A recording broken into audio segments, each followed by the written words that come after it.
Yes sir. ಈಗ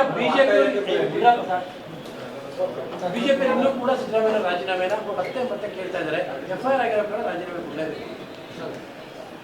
ದೇಶಾದ್ಯಂತ ನೀವು ತೆಗೆದು ನೋಡಿ, ಯು ಪಿ, ಬಿಹಾರ್, ಗುಜರಾತ್, ಆಂಧ್ರ, ಬೇರೆ ರಾಜ್ಯಗಳಲ್ಲಿ ಸುಮಾರು 250ಕ್ಕಿಂತ ಹೆಚ್ಚು ಜನ ರಾಜಕಾರಣಿಗಳ ಮೇಲೆ FIR ಆಗಿದೆ. Should verify. ಅಲ್ಲಿ MP ಗಳು ಇದ್ದಾರೆ, ಮಿನಿಸ್ಟರ್ಸು ಇದ್ದಾರೆ, MLAಗಳು ಇದ್ದಾರೆ. FIR ಆದ ತಕ್ಷಣ ರಾಜೀನಾಮೆ ಕೊಡಬೇಕು ಅಂತ ಎಲ್ಲಿದೆ? Where the last shed like this?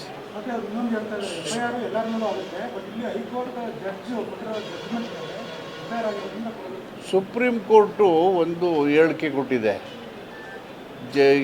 FIR ಆದ ತಕ್ಷಣ ಜೈಲಿಗೆ ಹೋದ ತಕ್ಷಣ ನಾವು ರಾಜೀನಾಮೆ ಕೊಡು ಅಂತ ಹೇಳೋಕ್ಕೆ ಕಾನೂನಲ್ಲಿ ಅವಕಾಶ ಇಲ್ಲ ಅಂತ. None other than Supreme Court. Kejriwal ಕೇಸಲ್ಲಿ. ಸೊ ಈ ಥರ ಇದ್ದಾಗ ಕೋರ್ಟ್ ಹೇಳಿದ್ದೆ ಎನ್ಕ್ವೈರಿ ಮಾಡಿ ಅಂತೇಳಿ. Last should take it own course. Why they are politicising each and everything? ಅವ್ರ ಕಡೆಯವರೇ ಬೇಲಲ್ಲಿದ್ದಾರೆ, FIR ಆಗಿದೆ, ಅವ್ರ ಕಡೆಯವರೇ ಇದ್ದಾರೆ. ಈಗ ಮೇಡಮ್ಗಾಯ್ತು ಮೊನ್ನೆ, ಅದು ಕೋರ್ಟ್ ಡೈರೆಕ್ಷನ್ ಮೇಲೆ ಅಲ್ವಾ? It's A biggest scam in Indian history.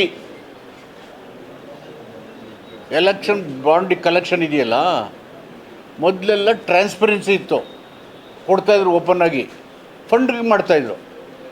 ಕಾನೂನಲ್ಲಿ ಅವಕಾಶ ಇದೆ. NDA ಸರ್ಕಾರ ಬಂದಮೇಲೆ, ಮೋದಿಯವರು ಪ್ರೈಮ್ ಮಿನಿಸ್ಟರ್ ಆದಮೇಲೆ, ಇವರು ನಮ್ಮ ಜೇಟ್ಲಿ ಅವರು ಫೈನಾನ್ಸ್ ಮಿನಿಸ್ಟರ್ ಆದಮೇಲೆ, ಎಲೆಕ್ಷನ್ ಬಾಂಡನ್ನು ಕಾನ್ಫಿಡೆನ್ಸ್ ಇಟ್ಟು ಯಾರಿಗೂ ಗೊತ್ತಾಗ್ತಾರೆ ಫಂಡಿಂಗ್ ಮಾಡೋಕ್ಕೆ ಇದು ಮಾಡಿದರು. ಸುಮಾರು 8,000 ಕೋಟಿ ರೂಪಾಯಿನ BJPಗೆ ಕೊಟ್ಟಿದ್ದಾರೆ. ಯಾರ್ಯಾರು income tax, ED, CBI raid ಮಾಡಿದ್ದಾರೆ, ಅವರೇ ಕೊಟ್ಟಿದ್ದಾರೆ ತಗೊಂಡೋಗಿ. UPA ಗೌರ್ಮೆಂಟು ನಮ್ಮ ಆಡಳಿತ, ನಮ್ಮ ನಿರ್ಧಾರಗಳು, ನಮ್ಮ ಯೋಜನೆಗಳು ಪ್ರತಿಯೊಬ್ಬ ಪ್ರಜೆಗೂ ಪಾರದರ್ಶಕ ಗೊತ್ತಾಗಬೇಕು ಅಂತೇಳಿ RTI ಕಾನೂನು ಮಾಡ್ತು, ಕಾಯ್ದೆ ತಂತು. ರೈಟ್ ಟು ಇನ್ಫಾರ್ಮೇಷನ್ ಕಾಯ್ದೆ ತಂತು. ಈ ಕಾಯ್ದೆ ತಂದ ಮೇಲೆ ಭಾಳಷ್ಟು ವಿಷಯಗಳು ಸರ್ಕಾರದಿಂದ ಯಾರು ಗೊತ್ತಾಗದಿರೋ ಓಪನಾಗಿ everybody is able to know as citizens. ಅದು ಅನ್ಫಾರ್ಚುನೇಟು. ಯಾರ್ಯಾರಿಗೆ ಆ ಕಾಳಜಿ ಮತ್ತು ಬ್ಯಾಕ್ಗ್ರೌಂಡ್ ಇಲ್ಲ, ಅವರು ಕೂಡ ಸಮ್ಟೈಮ್ಸ್ ಈ ಕಾಯ್ದೆಯನ್ನು ಮಿಸ್ಯೂಸ್ ಮಾಡೋಕ್ಕೂ ಅವಕಾಶಗಳಿದ್ದಾವೆ. ಇದು ಒಂದು ಭಾಗ. ಆದರೆ ಇವರು ಎಲೆಕ್ಷನ್ ಬ್ಯಾಂಡ್ ಟ್ರಾನ್ಸ್ಪರೆಂಟಾಗಿ ಕೊಡ್ತಾ ಇದ್ದದನ್ನ ಸೀಕ್ರೆಟ್ ಆ್ಯಕ್ಟ್ ಮಾಡಿದ್ರು. ರೈಡ್ ಮಾಡಿದವ್ರಿಗೆಲ್ಲ ಯಾಕೆ ಇವರು ತಗೊಂಡ್ರು? ಸೊ ಅವರೆಲ್ಲರ ಮೇಲೂ ಕಟೀಲ್ ಮೇಲೆ ಹಾಕಿದ್ದಾರೆ, ವಿಜೇಂದ್ರ ಮೇಲೆ ಹಾಕಿದ್ದಾರೆ, ಮತ್ತು ಮೇಡಮ್ ಅವ್ರ ಮೇಲೆ ಹಾಕಿದ್ದಾರೆ, ನಡ್ಡಾ ಅವ್ರ ಮೇಲೆ ಹಾಕಿದ್ದಾರೆ. ಎಲ್ಲರೂ this also court direction. How can they talk in two tongues? ಈ ಕಳೆದ 3 ದಿನದಿಂದ ಸಿದ್ದರಾಮಯ್ಯ ಜೊತೆಲಿದ್ರಿ, ಮಾನಸಿಕವಾಗಿ ಸಿದ್ದರಾಮಯ್ಯ ಬೇಸರ ಆಗಿದೆ. ಮಾನಸಿಕವಾಗಿ ಸಿದ್ದರಾಮಯ್ಯ ಗಟ್ಟಿಯಾಗಿದ್ದಾರೆ, ಅದರ ಬಗ್ಗೆ ಏನು ಡೌಟ್ ಇಲ್ಲ. ಆದರೆ ಆಂತರಿಕವಾಗಿ ಏನಪ್ಪ ಪ್ರಜಾಪ್ರಭುತ್ವ ಯಾವ ಕಡೆ ಹೋಗ್ತಿದೆ, ಯಾವ್ಯಾವ ಥರದ ಜನ ಸಾರ್ವಜನಿಕ ಜೀವನದಲ್ಲಿದ್ದಾರೆ, ಇನ್ವಾಲ್ವ್ಮೆಂಟು ಮಾಡಿಲ್ಲ, ತಪ್ಪು ಮಾಡಿಲ್ಲ. ಈ ಥರ ಹೀಗೆ ನಡ್ಕೊಂಡ್ರೆ ಮುಂದಿನ ದಿನ ಪ್ರಜಾಪ್ರಭುತ್ವ ಏನಾಗುತ್ತೆ ಅನ್ನೋದು ನೋವು ಅವ್ರಿಗೆ. Not about the MUDA case. Is much varied about future democracy. With the people, those who are in public life, without credibility and ideology. That is his worries and concern.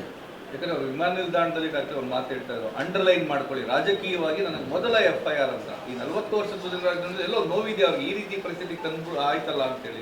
ನೋವಿಗಿಂತ ಹೆಚ್ಚಾಗಿ ವಿಷಾದ ಇದೆಯಲ್ವಾ? ನೋವಿಗಿಂತ ವಿಷಾದ. What is this? What's happening? Where I have indulge? Where have influenced? Why they are raking up the issue politically? ಅದು ವಿಷಾದ ಅವ್ರಿಗೆ, ನೋವಿಗಿಂತ ಹೆಚ್ಚಾಗಿ. ಇಂಥ ತಪ್ಪುಗಳಾದಂಥ ಸಂದರ್ಭದಲ್ಲಿ ಎಲ್ಲ ಪಕ್ಷಗಳಲ್ಲಿ ಒಂದು ನೈತಿಕ ಹೊಣೆಗಾರಿಕೆ ಮೇಲೆ ರಾಜೀನಾಮೆ ಕೊಟ್ಟರೆ ಚೆನ್ನಾಗಿರ್ತಿತ್ತು ಅನಿಸ್ತದೋ ಸರ್?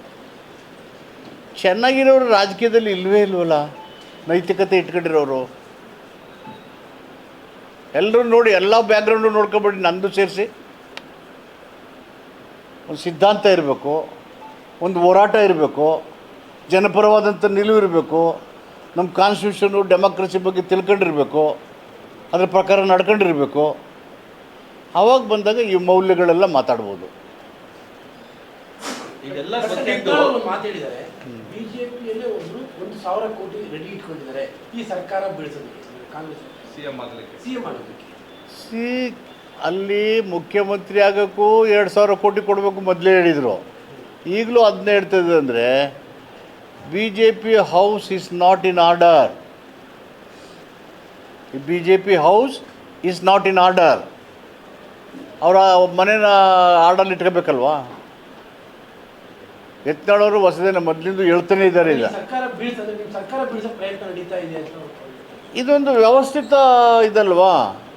ಈ ಒಂದು ವಿಷಯನ ದಿಲ್ಲಿಗೆ ಹೋಗಿ J D S B J P ಜೊತೆಯಾಗಿ ದಿಲ್ಲಿಯಿಂದ ರಾಜಭವನಕ್ಕೆ ಬಂದು ರಾಜಭವನದಿಂದ ಇಲ್ಲಿ ಮಾಡಿ ಡೇ ಟು ಡೇ ಅಫೇರ್ಸಲ್ಲಿ ಕಾನ್ಸ್ಟಿಟ್ಯೂಷನ್ ಪೋಸ್ಟ್, ಅದು ಕಾನ್ಸ್ಟಿಟ್ಯೂಷನ್ನ ಪ್ರೊಟೆಕ್ಟರ್. ರಾಜ್ಯಪಾಲರು ರಾಜಭವನ ಅಂದರೆ the chief minister is the constitution executive, governor is the protector, the saviour of constitution. ಥರ ಡೇ ಟು ಡೇ ಅಡ್ಮಿನಿಸ್ಟ್ರೇಟ್ ಮಾಡಿ ಇದನ್ನ ಪೊಲಿಟಿಸೈಸ್ ಮಾಡಿ ಒಂದು ಎಲೆಕ್ಟೆಡ್ ಗೌರ್ಮೆಂಟ್ ಡಿಸ್ಟೆಬಿಲೈಸ್ ಮಾಡ್ತಕ್ಕಂಥ ರಾಜಕೀಯ ಪ್ರಯತ್ನಗಳಿಗೆ ಒತ್ತು ಕೊಟ್ಟರೆ ಸುಪ್ರೀಂ ಕೋರ್ಟ್ ಏನೇನು ಹೇಳಿದ್ದಾರೆ ರಾಜ್ಯಪಾಲರ ರೋಲ್ಗಳ ಬಗ್ಗೆ, Kerala, Tamil Nadu, West Bengal, Delhi, so on and so forth ಏನು ಹೇಳಿದ್ದಾರೆ, ಪಂಜಾಬ್ ಸುಪ್ರೀಂ ಕೋರ್ಟ್ ನೋಡಿ ನೀವು ಏನಂತ. ಇಡಿ ಸಿಬಿಐನ ಮಿಸ್ಯೂಸ್ ಮಾಡ್ಕೋತಾ ಇದ್ದಾರೆ ಅಂತ ಹೇಳಿದ್ರು. ಈಗ ಇಡಿಗೆ ಕಂಪ್ಲೇಂಟ್ ಅನ್ನು ಕೊಟ್ಟಿದ್ದಾರೆ. ಇದನ್ನು ಯಾವ ರೀತಿ ಫೇಸ್ ಮಾಡ್ತಾರೆ ಸರ್? ಯಾಕಂದ್ರೆ ಕೊನೆ ಅದೊಂದು ನೋಡಿ, ಮೊನ್ನೆ ಒಂದು 4-5 ದಿನದ ಹಿಂದೆ Punjab and Haryana court high court ಹೇಳಿದ್ದಾವೆ, better you should close ED. ನಾನು ಹೇಳಿದ್ದಲ್ಲ, it is high court of Punjab and Haryana should close ED ಅಂತ ಹೇಳ್ತಾರೆ. ಈಗ ತಮಿಳುನಾಡು ಬಿಜೆಪಿಯವರ ಮೇಲೆ FIR ಇದೆ ಅಂತೇಳಿ, ಅದು ಸಿದ್ದರಾಮಯ್ಯ ಅವರ ರಾಜೀನಾಮೆಗೆ ಯಾವ ಕಾರಣಕ್ಕೆ ಪಟ್ಟು ಹಿಡಿದಿದೆ? ಬೇಗ ಓಡೋಗಿ ಅಧಿಕಾರ ಹಿಡ್ಕೋಬೇಕು. ಸಿದ್ದರಾಮಯ್ಯ ಹೋದರೆ ಅಲ್ಲಿ ಕುರ್ಚಿ ಸಿಕ್ಕೋದು. ಯಾರ್ಯಾರು ಆಸೆಗಣ್ಣಿನಿಂದ ನೋಡ್ತಾ ಇದ್ದಾರೆ ಅವ್ರಿಗೆ ಸಿದ್ದರಾಮಯ್ಯ ಪ್ರಡಂಬುತವಾಗಿ ಕೂತ್ಬಿಟ್ಟಿದ್ದಾರೆ. ಉಪಮುಖ್ಯಮಂತ್ರಿ ಡಿ ಕೆ ಶಿವಕುಮಾರ್ ಅವರೇ ನನಗೆ ಒಳ್ಳೆ ಪೋಸ್ಟ್ ಬರುತ್ತೆ, ಶುಭಗಳಿಗೆ ಬರುತ್ತೆ ಅಂತ ನನ್ನ ಸ್ಟೇಟ್ಮೆಂಟ್. ಇವಾಗ ಕಾಂಗ್ರೆಸ್ಗೂ ಕೂಡ ವೇಟ್ ಮಾಡ್ತಾರೆ.